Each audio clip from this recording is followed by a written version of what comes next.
तो कैसे हैं सब लोग।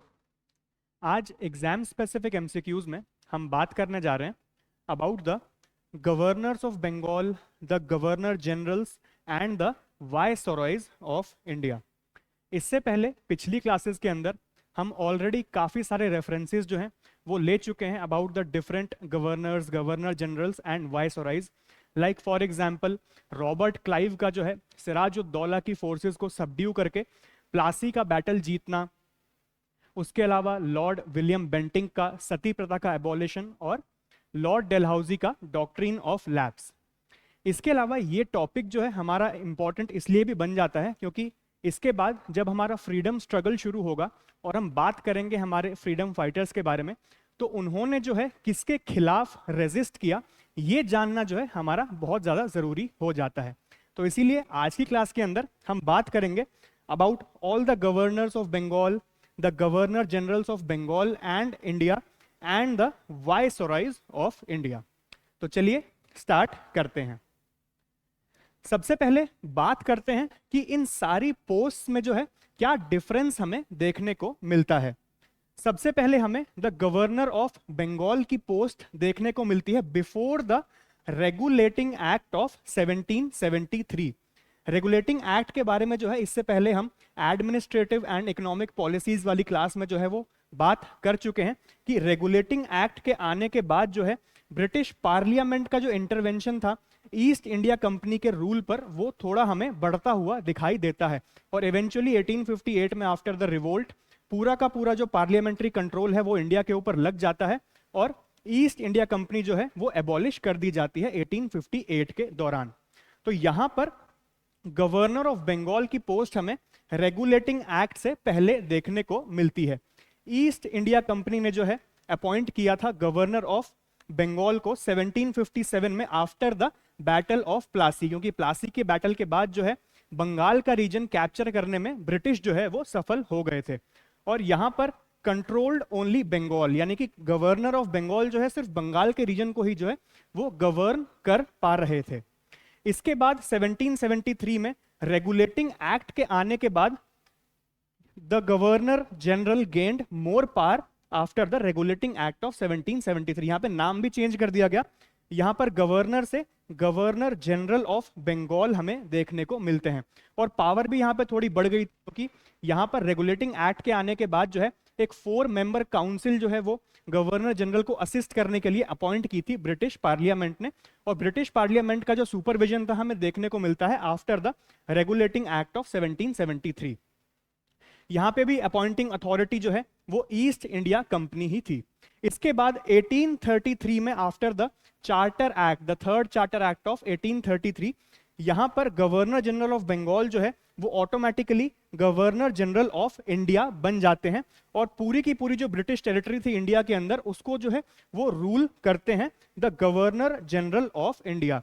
यहां पर भी अपॉइंटिंग अथॉरिटी जो है वो ईस्ट इंडिया कंपनी थी, बट यहां पे इसके बाद 1858 के अंदर after the revolt of 1857, the first war of Indian independence, यहां पर हमें वायसरॉय ऑफ इंडिया की पोस्ट देखने को मिलती है जो डायरेक्टली ब्रिटिश क्राउन ने जो है वो अपॉइंट की थी, the viceroys, and the viceroy ruled India directly under the British government. तो ये जो है मेजर डिफरेंस था इन चारों ही पोस्ट्स के बीच में। The governor of Bengal who ruled only the Bengal region, इसके बाद the governor general of Bengal with some additional power after the regulating act of 1773 he ruled the Bengal reason.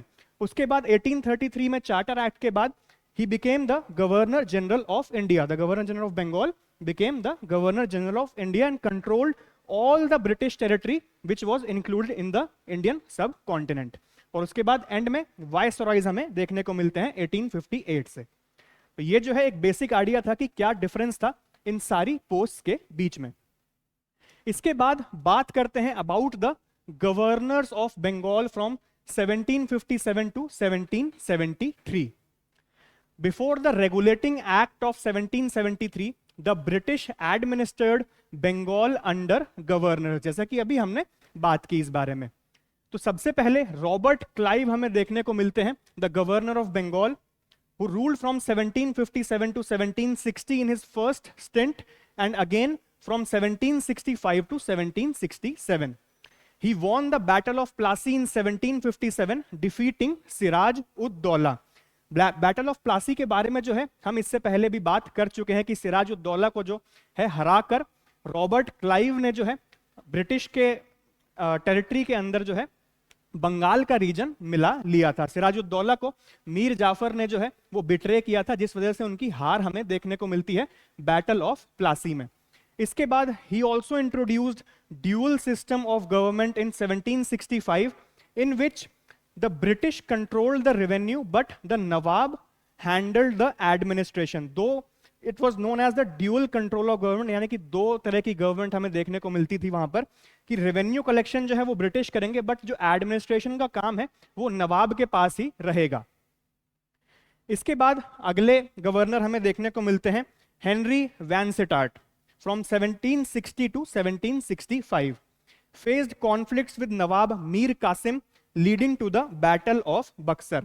1764 में in the battle of Buxar alliance बनाई थी. यहां पर हम इससे पहले बात भी कर चुके हैं बक्सर के बैटल के बारे में.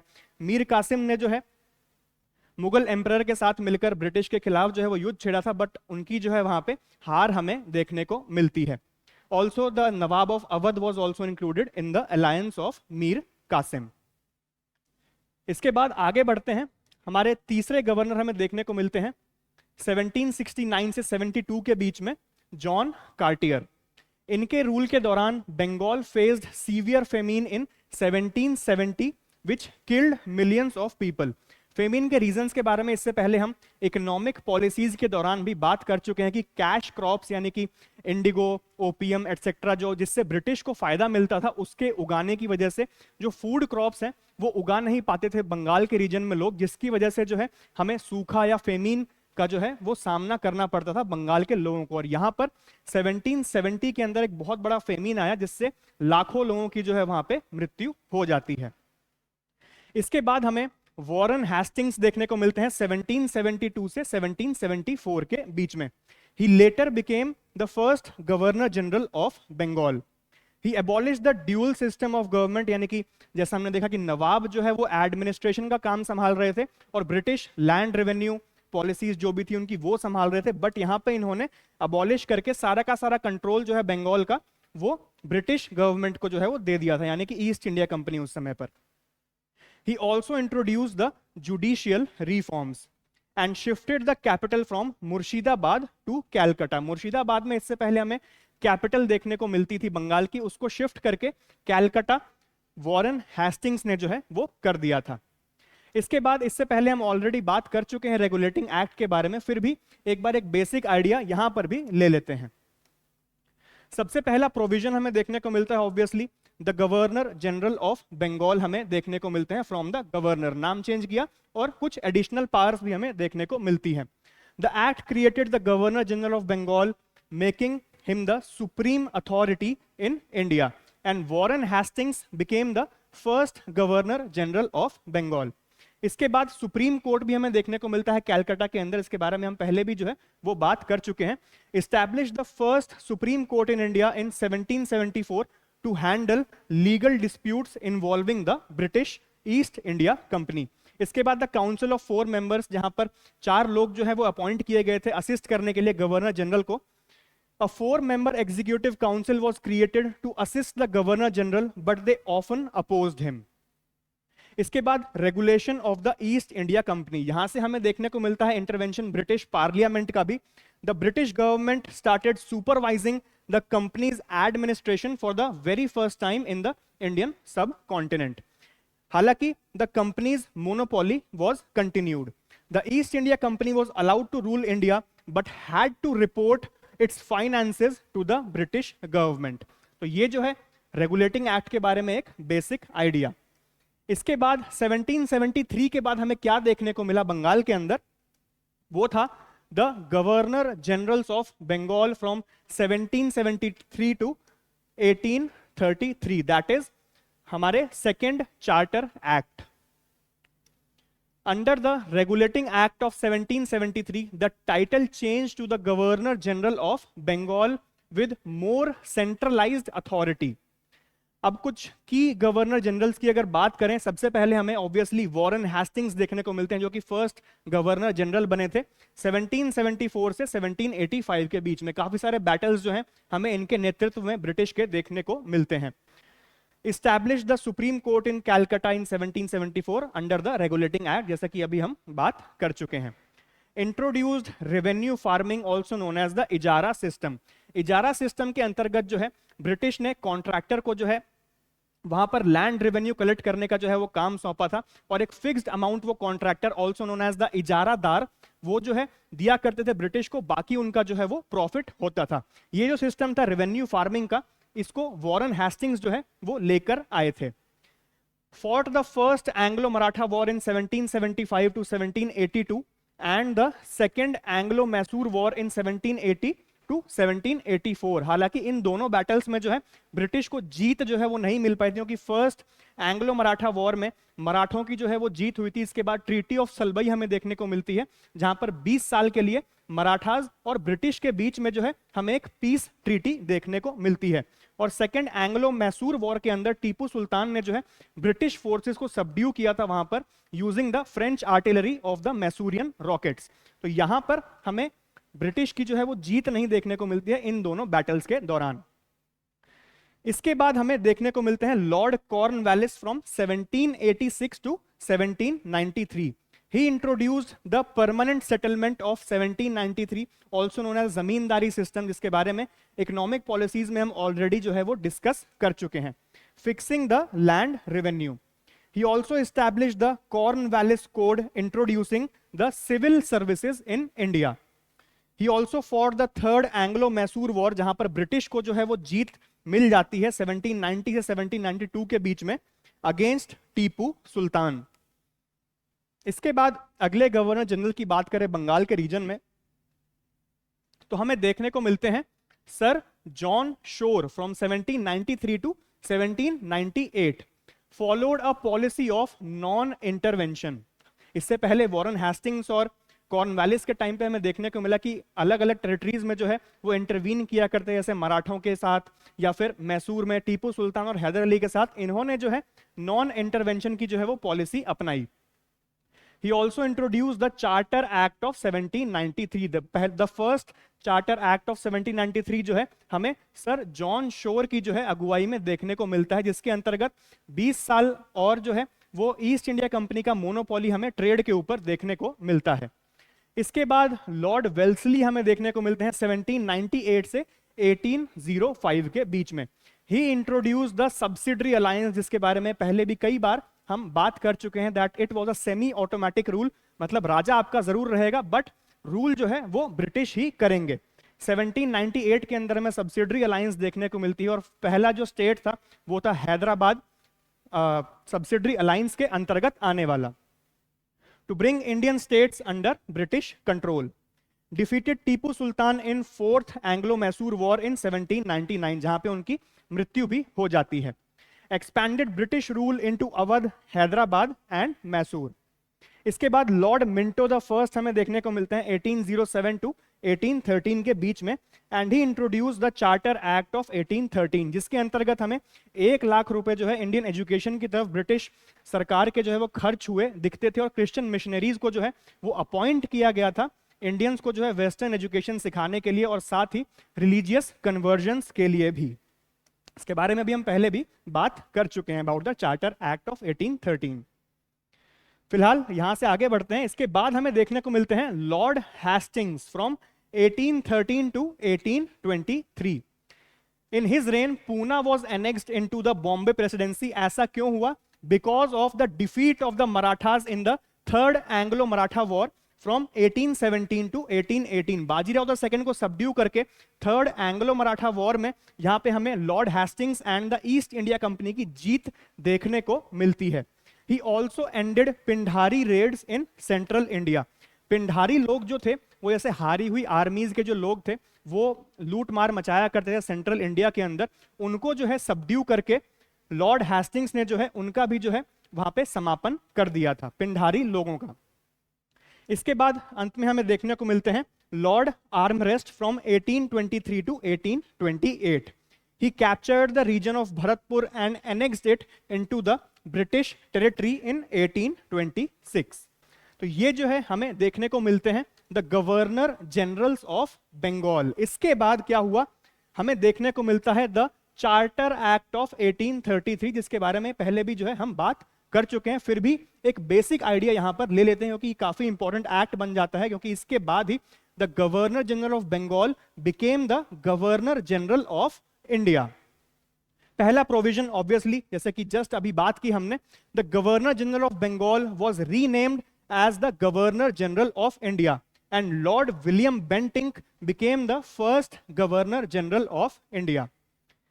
And it was also the end of East India Company's trade role. यहां से जो है ट्रेड यानी कमर्शियल रोल जो है हमें खत्म होता हुआ दिखता है ईस्ट इंडिया कंपनी का, and they could only administer India.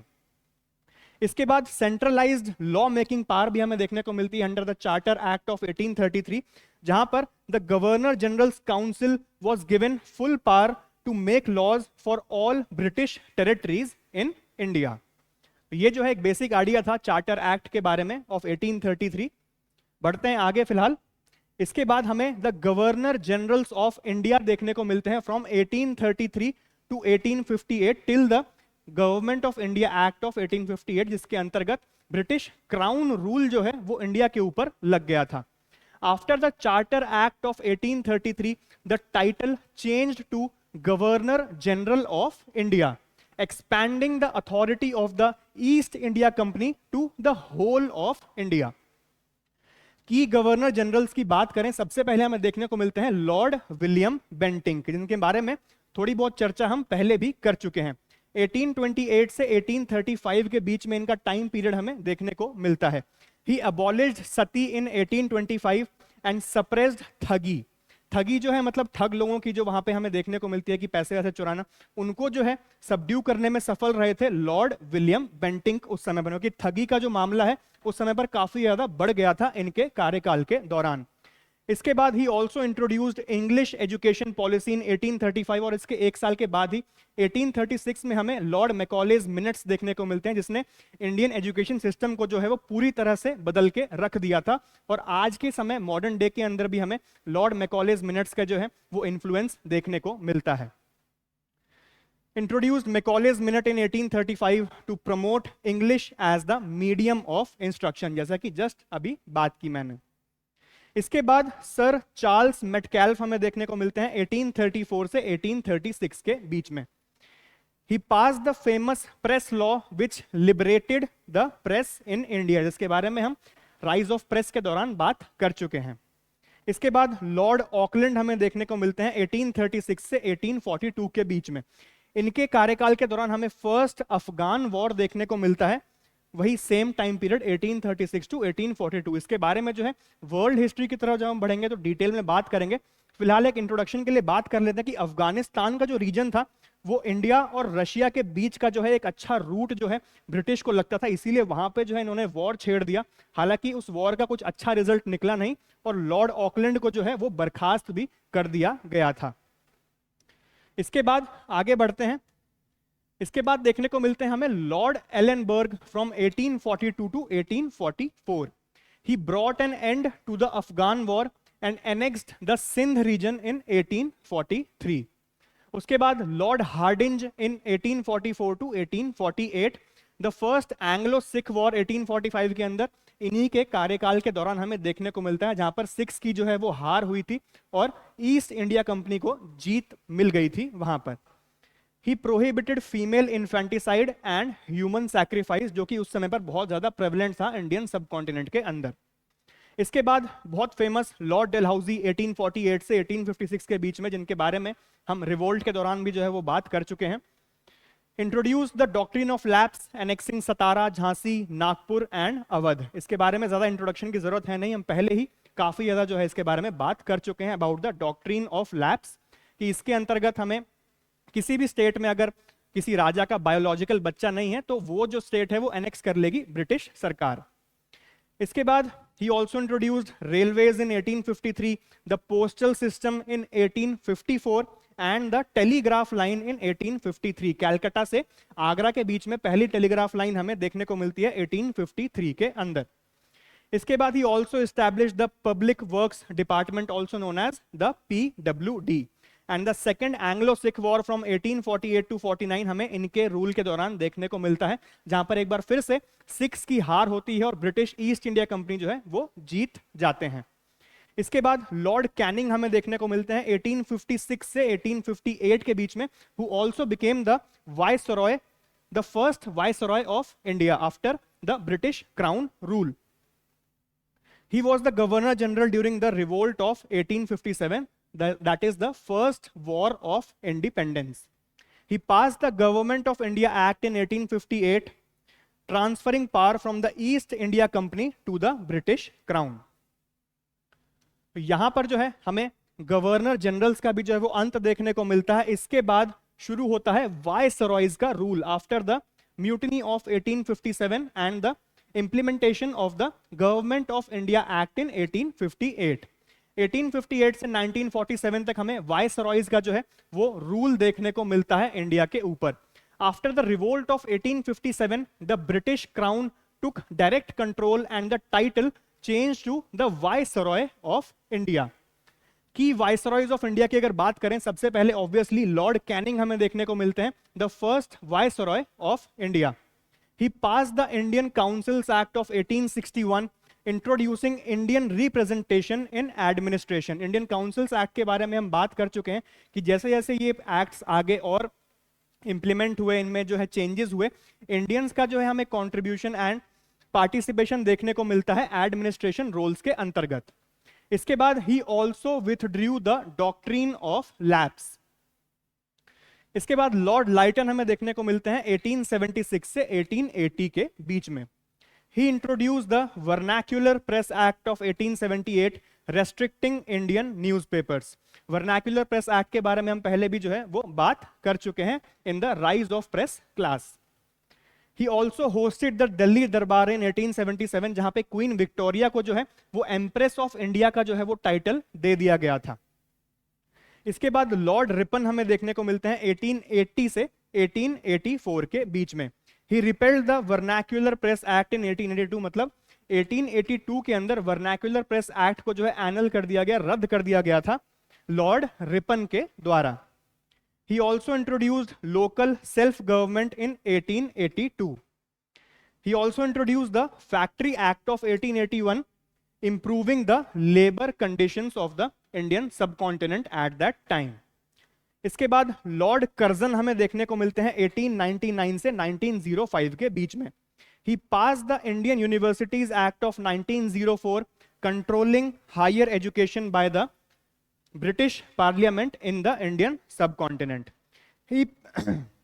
He partitioned Bengal in 1905, which led to स्वदेशी मूवमेंट। 1905 के अंदर हमें पार्टीशन देखने को मिलता है बंगाल का into East Bengal and West Bengal.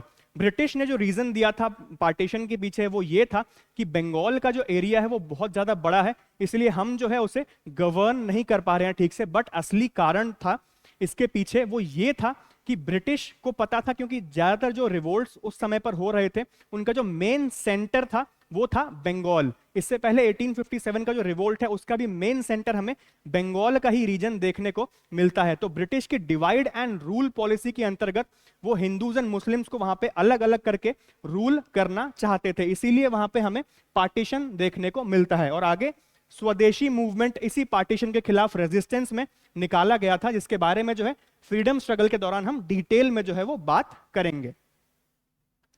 फिलहाल यहां आगे बढ़ते हैं।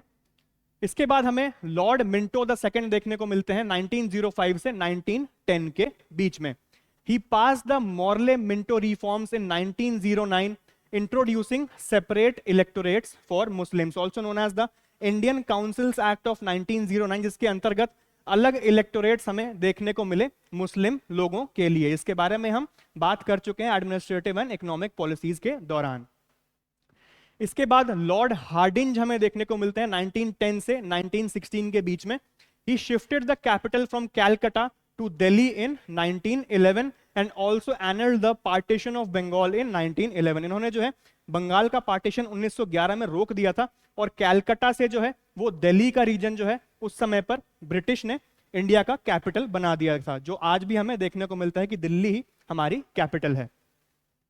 इसके बाद लॉर्ड चेम्सफोर्ड हमें देखने को मिलते हैं 1916 से 1921 के बीच में।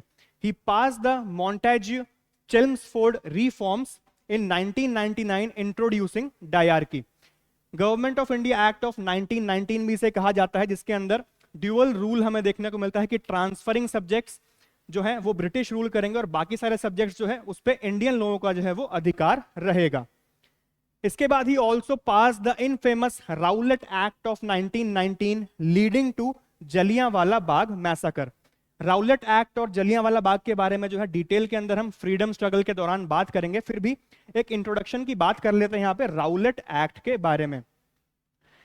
राउलेट एक्ट हमें इसलिए देखने को मिलता है क्योंकि ब्रिटिश ने जो है ये प्रॉमिस किया था कि पहले वर्ल्ड वॉर के बाद जो इंडिया का इंडिपेंडेंस है वो उन्हें दे दिया जाएगा, बट बाद में जो है वो मुकर गए और इंडियंस के बीच में जो है एक बार फिर से हमें रिवोल्ट जैसी स्थिति देखने को मिली और ब्रिटिश ये नहीं चाहते थे कि 1857 जैसा एक रिवोल्ट हमें और फेस करना पड़े, इसलिए वो लेकर आए द राउलेट एक्ट। इसके अंतर्गत जो है वो किसी को भी कहीं पर पकड़कर विदाउट ट्रायल अरेस्ट कर सकते थे और उन्होंने जो है पब्लिक गैदरिंग्स पे भी जो है वो बैन लगा दिया था under the Rowlatt act of 1919। इसीलिए जब जलियांवाला बाग में हमें बहुत सारे लोगों का जो इकट्ठा होना दिखता है तो वहां पर उन्होंने गोलियां बरसा दी थी हजारों निहत्थे लोगों के ऊपर वहां पे ब्रिटिश लोगों ने, जिसके बारे में डिटेल के अंदर हम बात करेंगे फ्रीडम स्ट्रगल के दौरान। सैकड़ों लोग मारे गए थे जलियांवाला बाग में और गांधी जी ने भी जो है इस एक्ट को डेविलिश एक्ट जो है वो करार दे दिया था। फिलहाल यहां पे आगे बढ़ते हैं। लॉर्ड रीडिंग हमें देखने को मिलते हैं 1921 से 1926 के बीच में। गांधीज नॉन कॉरपोरेशन मूवमेंट हमें देखने को मिलता है यहाँ पे 1920 से 1922 के बीच में। इसी समय के दौरान नॉन कॉरपोरेशन मूवमेंट यानी कि द असहयोग आंदोलन हमें देखने को मिलता है। इसके बारे में डिटेल के अंदर हम फ्रीडम स्ट्रगल के दौरान बात करेंगे। फिलहाल यहां आगे बढ़ते हैं। इसके बाद लॉर्ड इरविन हमें देखने को मिलते हैं 1926 से 1931 के बीच में। He signed the Gandhi Irwin pact of 1931 leading to the second round table conference. Gandhi Irwin pact जो था एक नेगोशिएशन था between Irwin and Mahatma Gandhi की। महात्मा गांधी जो है वो सिविल डिसोबीडियंस मूवमेंट चला रहे थे और एक पीसफुल जो है नेगोशिएशन चाहते थे लॉर्ड इरविन, इसीलिए वो ये पैक्ट लेकर आए और गांधी जी को जो है सेकंड राउंड टेबल कॉन्फ्रेंस में पार्टिसिपेट करने के लिए मनाना भी था, तो इसीलिए ये पैक्ट जो है वो साइन किया गया। हालांकि काफी कंट्रोवर्शियल पैक्ट है ये, इसके बारे में डिटेल के अंदर हम बात करेंगे फ्रीडम स्ट्रगल के दौरान। He also faced Simon commission protest in 1928। इसके बारे में भी डिटेल में आगे बात होगी। इसके बाद लॉर्ड विलिंगटन हमें देखने को मिलते हैं 1931 से 1936 के बीच में। He passed the Government of India Act of 1935 providing provincial autonomy, जिसके बारे में हम पहले बात कर चुके हैं। He also suppressed the civil disobedience movement of Mahatma Gandhi. इसके बाद लॉर्ड लिलिंगथो हमें देखने को मिलते हैं 1936 से 1943 के बीच में and he was the longest serving viceroy of the British parliament. He was in power during the Second World War from 1939 to 1945. He also crushed the Quit India movement in 1942. इसके बाद लॉर्ड वेवल हमें देखने को मिलते हैं 1943 से 1947 के बीच में। He organized the Shimla Conference of 1945 to discuss India's future. और इसके बाद अंत में हमें लॉर्ड माउंटबेटन देखने को मिलते हैं 1947 में as the last viceroy of India. Partitioned India and Pakistan on August 15, 1947, and he also became the first Governor General of Independent India. इसके बाद द लास्ट गवर्नर जनरल में देखने को मिलते हैं सी राजगोपालचारी। उसके बाद से जो है ये सारी पोस्ट को जो है वो एनल कर दिया गया था, रद्द कर दिया गया था। इसके बाद हमारा कॉन्स्टिट्यूशन भी जो है वो फॉर्म हो गया था। तो इतना बेसिक आइडिया जो है मेरे हिसाब से काफी रहेगा about the governors, the governor generals and the viceroys. तो चलिए बढ़ते हैं अपने क्वेश्चंस की तरफ। सबसे पहला क्वेश्चन है हमारा, the title of viceroy was added to the center office of the governor general of India for the first time in options A 1848, B 1858, C 1862 या फिर डी 1856? जस्ट कुछ देर पहले हम बात कर चुके हैं कि after the government of India act of 1858 the post change to the viceroy of India. और वैसे भी अगर आपको आंसर अगर याद नहीं आ रहा है तो एक ट्रिक यहाँ पे ये भी हो सकती है कि यहाँ पे हम जो है वो 1857 को जो है एक बेस बनाकर चलेंगे कि द रिवोल्ट ऑफ 1857, उससे पहले जो है हमें वायसरॉय का टाइटल देखने को नहीं मिलता है। तो यहाँ पर 1857 से पहले के जो भी टाइम पीरियड है, 1848 हो गया एंड 1856 हो गया, ये आप अपने दिमाग से जो है वो पहले ही निकाल सकते हैं कि ये आंसर तो होंगे ही नहीं। बच्चे आपके पास दो ऑप्शन, तो यहां से जो है क्वेश्चन आपके लिए काफी ज्यादा जो है वो इजी हो जाता है। अगर आपको आंसर याद है तो कोई बात ही नहीं है, बट कई बार होता है कि दिमाग से कुछ चीजें स्किप हो जाती हैं, तो अपने लिए क्वेश्चन को जो है आसान कैसे बनाए उस तरह से जो है आप इन ट्रिक्स का जो है वो इस्तेमाल कर सकते हैं। फिलहाल आगे बढ़ते हैं। The Montagu Chelmsford proposals were related to options A social reforms, B educational reforms, C reforms in police administration या फिर डी कॉन्स्टिट्यूशनल रिफॉर्म्स। तो मॉन्टेज चेल्म्सफोर्ड प्रपोजल्स जो थे वो कॉन्स्टिट्यूशनल रिफॉर्म्स थे, क्योंकि ड्यूअल गवर्नमेंट डायरकी जो है ये लेकर आए थे और ट्राई किया था उन्होंने कि एक फेडरल गवर्नमेंट ही बनाई जाए, बट वो जो है प्रपोजल फेल हो गया था। तो इसका सही आंसर जो है that is D constitutional reform. से क्वेश्चन आपका यूपीएससी आईएएस के प्री के 2016 में भी जो है वो पूछा जा चुका है, इसलिए काफी इंपॉर्टेंट जो है ये बन जाता है। आगे बढ़ते हैं फिलहाल।